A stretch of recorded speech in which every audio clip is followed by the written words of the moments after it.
여러분 안녕하십니까? 포항 MBC 뉴스와 경제입니다. 영덕 산불로 인한 사망자가 10명으로 늘었습니다. 영덕군은 지난 25일 영덕읍 화천리에서 산불에 화상을 입고 치료 중이던 주민 63살 이모 씨가 숨졌다고 밝혔습니다. 이로써 영덕 산불로 인한 사망자는 10명으로 늘었으며 경북 5개 시군의 산불 사망자는 모두 27명으로 집계됐습니다. 영덕 등 경북 5개 시군의 산불 피해 규모가 갈수록 커지고 있습니다. 주택 피해는 영덕 1,500여 채 등 모두 3,900여 채로 3,000명이 넘는 이재민이 아직 귀가하지 못하고 있고 4만 8천 헥타르 이상의 산림이 소실된 것으로 잠정 집계됐습니다.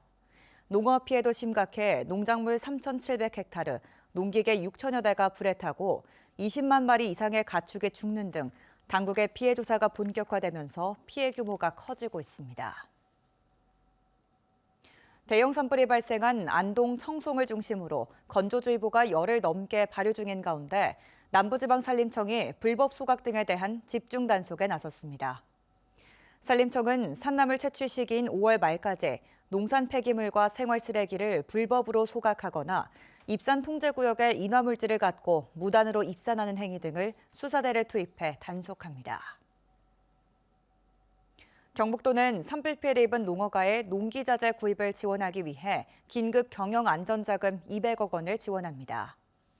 피해 농어가의 최대 1,000만 원까지 2년간 무이자로 융자 지원하며 기존에 지원된 융자금의 경우 상환 기간을 1년 연장하고 이자도 전액 감면합니다. 지원을 원하는 농어가는 다음 달 30일까지 읍면동을 방문해 신청하면 됩니다. 한국은행 대구경북본부는 경북의 산불 피해 지역 중소기업을 위해 400억 원을 특별 지원합니다. 업체당 10억 원 한도로 지원되는 이번 특별 지원은 경북의 산불로 피해를 본 중소기업에 대해 연 1.25%의 저리로 대출액 전액에 대해 지원하는 것으로 업종 구분 없이 지원합니다. 이번 특별 지원은 시중은행들을 통해 대출을 받을 경우 업종 구분 없이 대출 금액 전액에 대해 지원되는 것으로 지금까지의 한국은행 특별 지원 가운데서도 파격적인 조건입니다. 산불 피해 농가를 위해 경북농협은 긴급 금융 지원을 전개하기로 하고 산불 피해 지역 조합원에게 가구당 3천만 원 이내의 무이자 생활 안전자금을 지원합니다. 또 카드 대금 청구 유예와 손해보험 조기 지급, 농기계 긴급 수리, 영농자재 할인 공급에도 나서겠다고 밝혔습니다.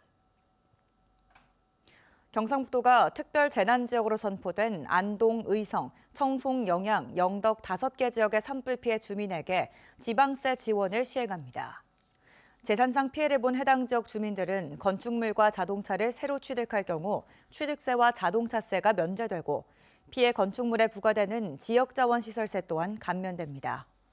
아울러 지방세 납부 기한과 고지를 유예하고 이미 발부된 세금 부과액에 대해서는 시장 군수직권으로 징수 유예할 계획입니다. 이상으로 포항 MBC 뉴스와 경제를 마칩니다. 시청해주신 여러분 고맙습니다.